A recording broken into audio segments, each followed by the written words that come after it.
Hello everyone, welcome to the next video on Casabianca by Felicia Dorothea Hermans. So here in this poem, we are going to talk about the protagonist Casabianca, who is an obedient and respectful young boy who did not budge an inch from his task or the duty that he was assigned to by his father. And it is such a heart touching story, a poem, through this poem which you will understand when you read this, that you will be moved beyond words. So without much ado, I am going to talk about the context, the figures of speech and the theme before I head straight on to the poem. The primary theme is about the man of courage who is full of faith. In other words, patriotism is a great virtue that makes people forgive their selfness. Casabianca was first published in 1826, which is also popularly known by the title as The Boy Who Stood on the Fire Burning Deck, or The Boy Stood on the Fire Burning Deck. This poem is about the actual incident that happened in 1798 during the Battle of the Nile, where Casabianca, a 12-year-old boy, the son of Louis Julien Joseph, was the commander of a warship.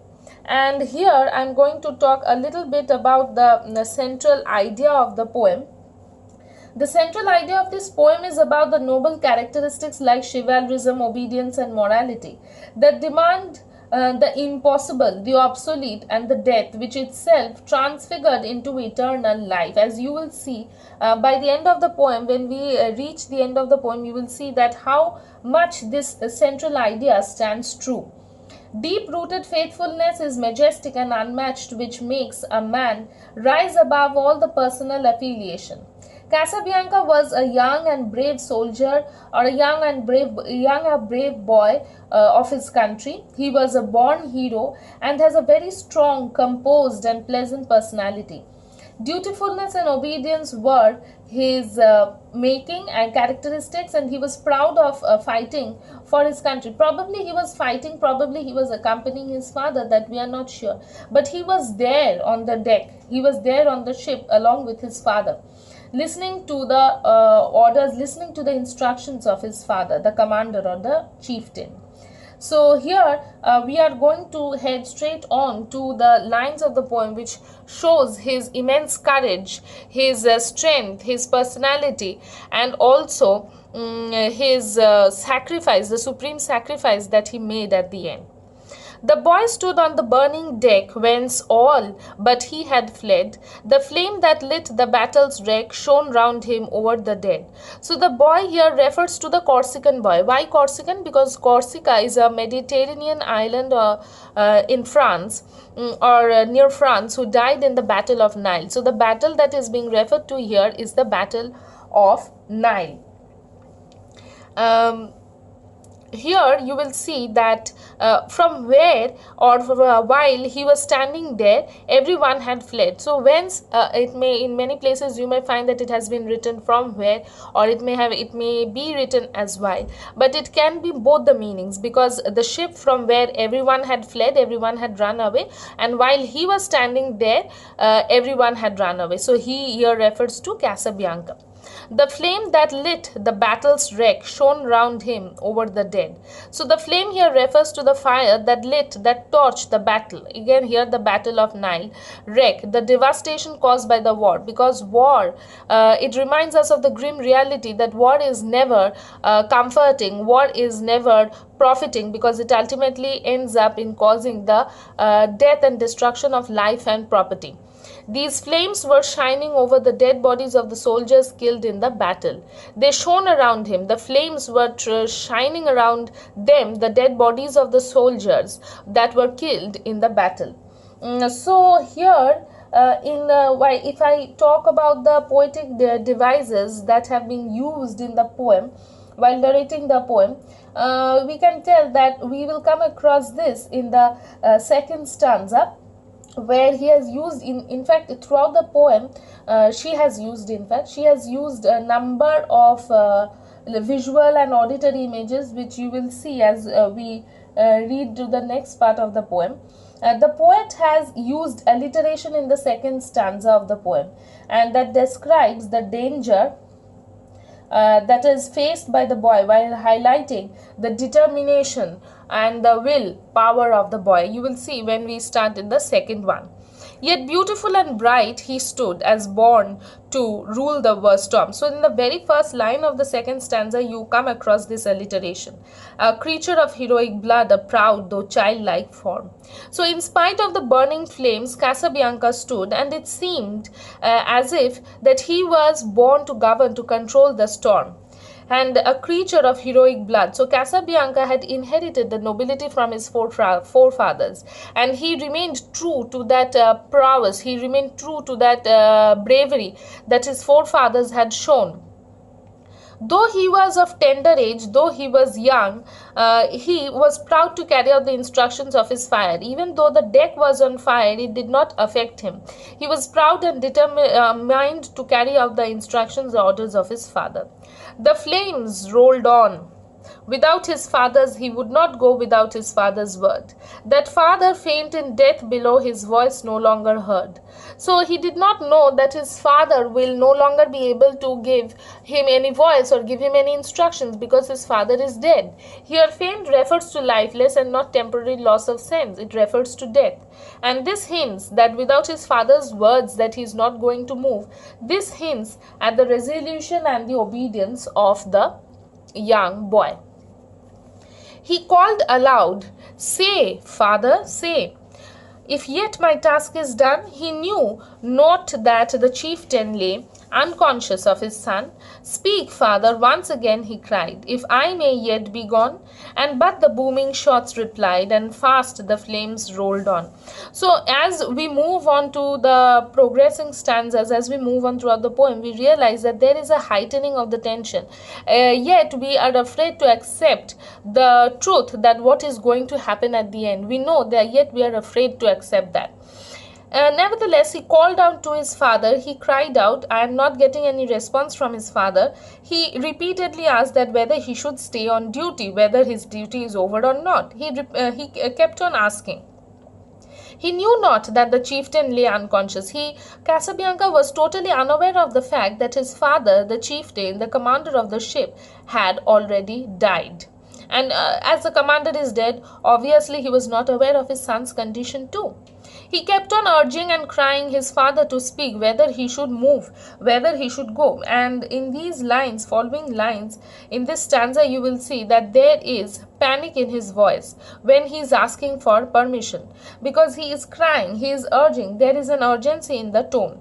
And but the booming shots replied, and fast the flames rolled on. So there was no reply, there was no response coming from the commander, but the only response that he got, and here we get the hint of the poetess's use of the auditory image. We can actually feel it in our ears as the booming shots, the heavy noise of the cannons fired, and the fast, loud, crackling tongues of the flames that responded by drowning his voice. So his voice, neither could it reach his father, nor his father's response, even if he was alive, then would have reached him, because it was the sound of the cannons that overpowered his voice.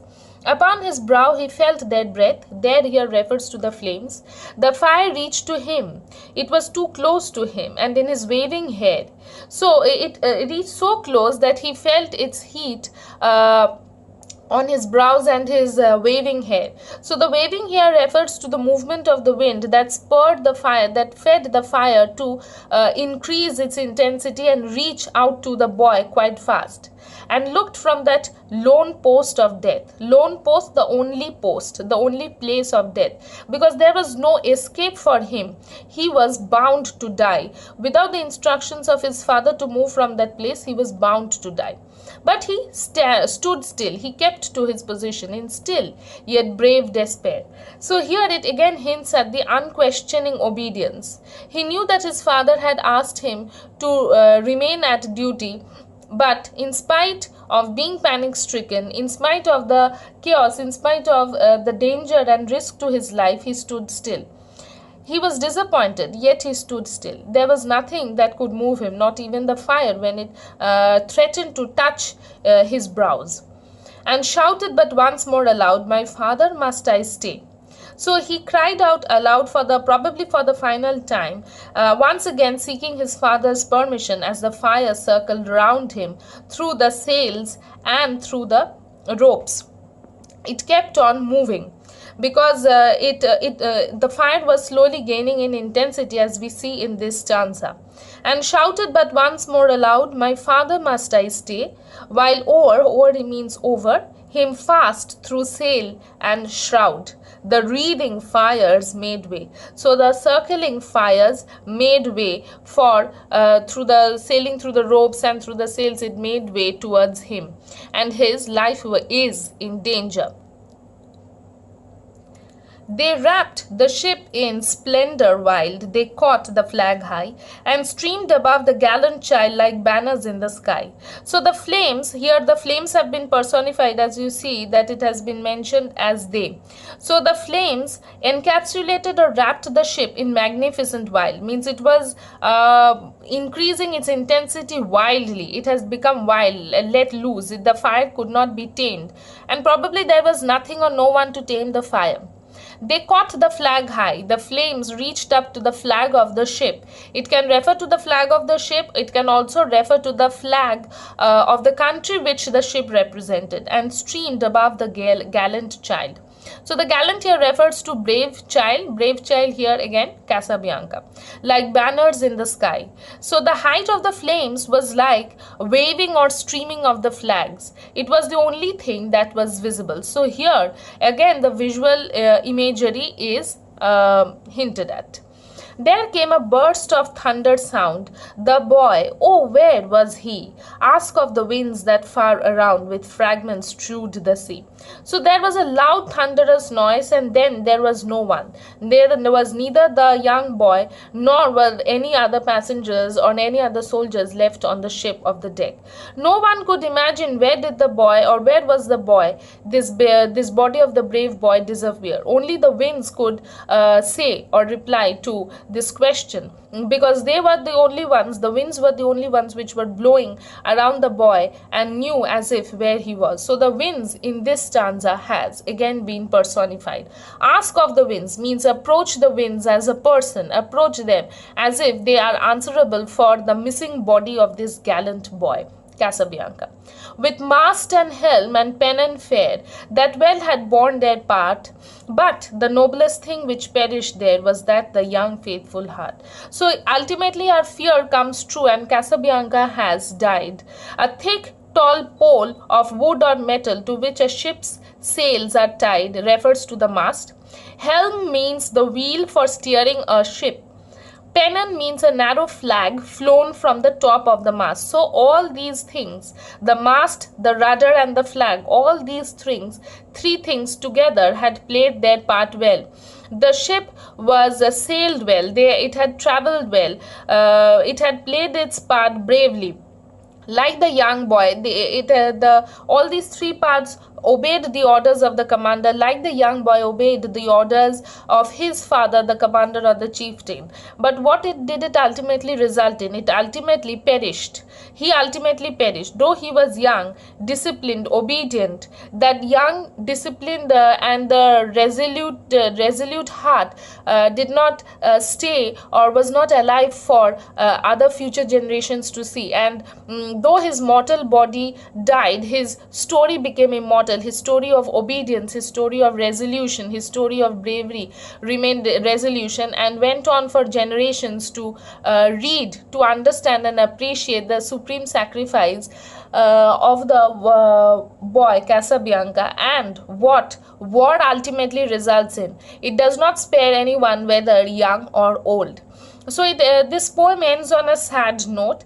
There is nothing much difficult in the poem except the use of this alliteration in the second stanza and the personification strewn here and there in the poem, referring to the wind and the fire, and talking of the visual imagery and the auditory imagery that we come across when we hear the booming sounds and the fires burning the flags that were flying high. So I hope you have understood this poem quite clearly. If you have any doubts, if you want to share any information regarding this poem, please feel free to share and ask in the comment section. We may talk about it, and I will reply to it whenever there is any confusion or doubt. We may talk about it in another video. I hope you like this video. Please subscribe to this channel and help us reach the 100 mark soon, because we are aiming for something big once it reaches the 100 mark. Thanks for watching this video. Hoping to upload the next video soon. Thank you once again.